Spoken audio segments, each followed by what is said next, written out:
Yesterday, the phone was non-stop for Brad Stevens as the Boston Celtics secured 2 steals in Xavier Tillman and Jaden Springer at this trade deadline, upgrading from Dalano, Banton, and Lamar Stevens, as those guys were at the end of the rotation, and these guys have a little bit more promise being at the end of our rotation. So we'll be diving in, looking at how much of a steal Jaden Springer is, and looking at the truth behind this trade. All of that and more on this episode of Celtics Digest. I'm Bruce Veliz. But before we dive into this Boston Celtics content, I would like to say that 78% of you guys are not subscribed. I would greatly appreciate it if you hit that big old red subscribe button. Join the Celtics Digest family. We want to get to our goal of 4,000 subscribers. We can't thank everyone enough that's been tuning into our videos for the trade rumors and the trade reports. But if you want to make sure you stay up to date on daily Boston Celtics news, and you're one of those thousands of people that watched that video yesterday, hit the subscribe button, as you definitely will not regret it. But let's dive into this Boston Celtics news at hand today.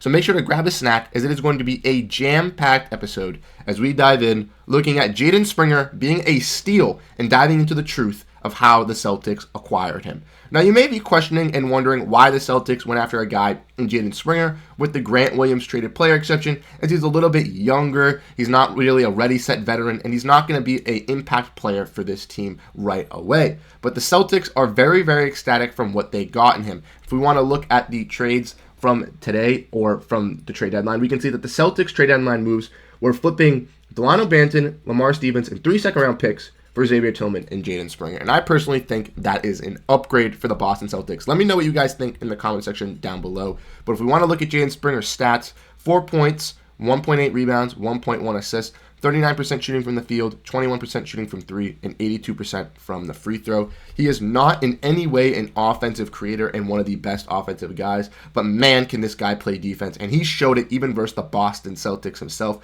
We saw when Philly came into Boston, he went at the rim with Jayson Tatum multiple times to get blocks, and that is what you want to see out of a young guard/wing that has that athleticism to be this great wing defender.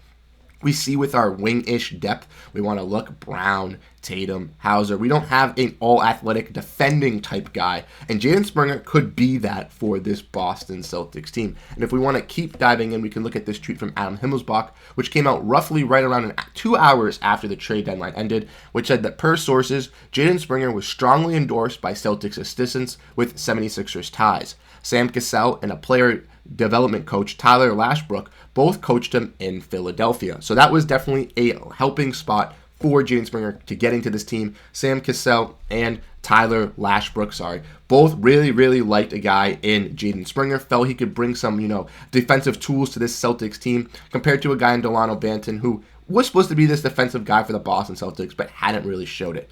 In my honest opinion, getting rid of Dalano Banton for Jaden Springer is an upgrade. Jaden Springer, a little bit younger, has that better flexibility, and his cap room is going to be better as well as we keep diving into this video.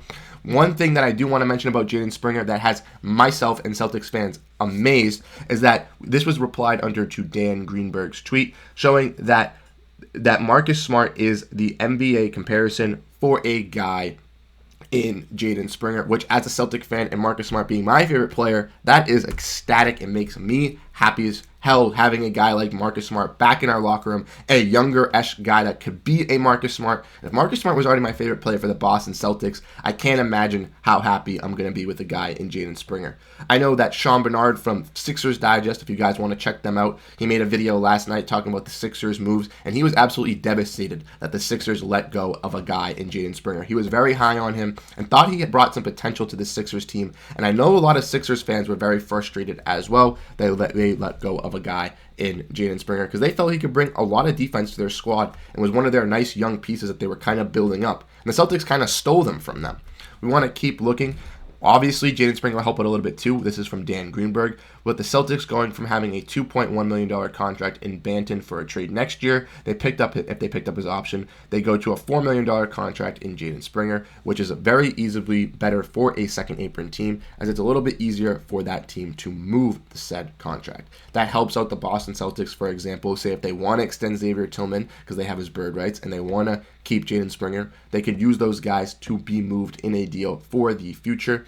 Delano Banton, like I mentioned, would have to get his option picked up. I thought he could have been traded just because he was on a 2-year deal. That was the one guy on this roster that I could have seen getting moved. I was shocked that Lamar Stevens got moved, but Delano Banton and Lamar Stevens, just for a quick minute, getting moved to Memphis and Portland helps them both out. Lamar with Memphis will actually get some playing time, and Delano Banton in Portland will actually get some playing time. So best of luck to both of those guys, and hopefully they can succeed in their situations. But as we keep diving in, looking at more at the truth of the Jaden Springer steal and signing, we got some quotes from Brad Stevens that I think will really do this justice if we want to keep diving in as well. We can see that Brad added that they've been monitoring Jaden Springer closely since the top of the draft, and he wasn't someone that they had draft picks to acquire with in 2021 and when he was drafted 28th overall, but they continued to follow him since. So the Boston Celtics have had their eyes on this defensive piece for this 76ers team, and they felt that trading this Grant Williams traded player exception was the best move that they could get. They probably tried to get guys like Conchar, probably tried to get guys like Bay, but probably were asked to give up too much draft capital and probably asking to part away with a first. And as we know, Brad Stevens isn't going to part away with something that he doesn't want to have to give up if he can get a steal at a better price. And a guy like Jaden Springer, I think, is an absolute steal for this Celtics team. If we want to keep diving in, Brad also mentioned that the Celtics wanted to add without throwing off the team's equilibrium.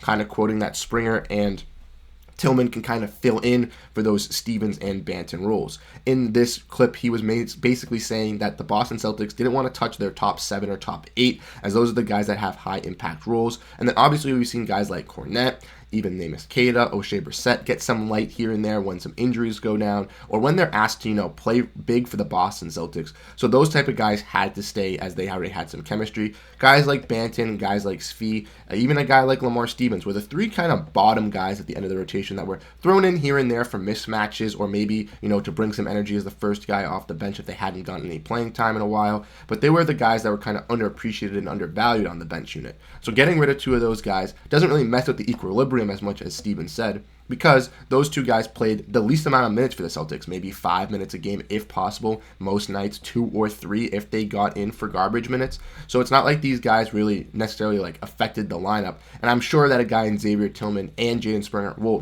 drastically help this lineup better, as I believe they are better players than Lamar Stevens, and they are better, and Delano Banton, and I think they have higher upside for this Boston Celtics team. Speaking of upside and talking about Jaden Springer, let's dive into this from Noah Dalzell that says, FYI, that Jaden Springer was the finals MVP of the G League last season for the Delaware Bluecoats, who won the G League championship. And he scored 43 points, 4 blocks in Game 1, and followed that up with 21 points and 9 rebounds in another performance. So a guy like Jaden Springer can perform in the G League, and that is what the Celtics want. Isaac kind of mentioned how the Celtics have a bunch of young guys kind of developing in this rotation for the G League. They got Jordan Walsh, they got DJ Stewart, they got a guy in J.D. Davison. Now they got a guy in Jaden Springer as well, who has had some G League light and some G League praise, that they can kind of develop and play with this young squad with having some veterans. With the new CBA and the new rules, the Celtics can't go out and acquire guys on the buyout market that make over $12.4 million.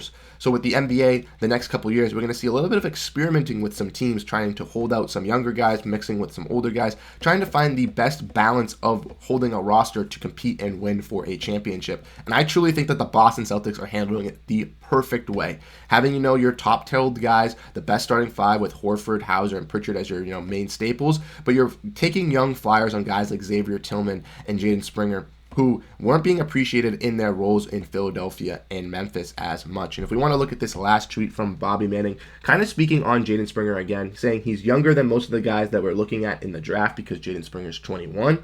He was just an opportunity for us to bring in a guy who thinks he's an athlete that can play athletically in the playoffs, but he also has a lot of growing to be better.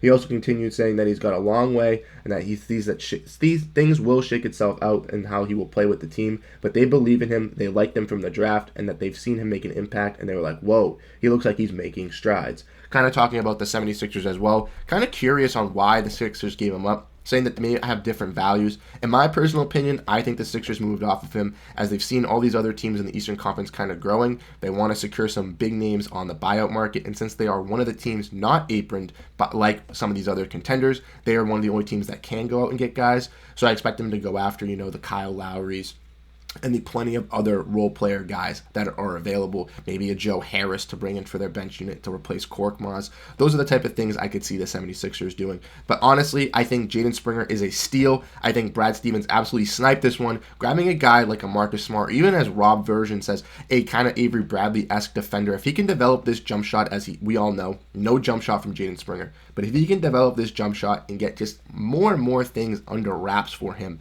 I really think that this guy can be an X Factor guy for our team. And like we mentioned, he's 21, he's a little bit younger, he can kind of grow and develop with this team, and who knows, in 2 to 3 years, Jaden Springer could be an actual rotation guy for our roster with guys like Walsh, with guys like Davison, and then when guys like Horford and Jrue get a little bit older, they can take those bench roles and we can give this experience to the younger guys, and man, would we look fantastic. But let me know what you guys think in the comment section down below. We got a lot of news to cover about the Boston Celtics, so let me know what you guys think about Jaden Springer, and there'll be plenty of more videos coming out today and then the next few days kind of discussing the trade deadline and discussing the plans of the Boston Celtics for this quest for our 18th banner this season. Thank you guys so much for tuning into this episode of Celtics Digest. I'm Bruce Velez, and I'll catch you guys in the next video. Peace out.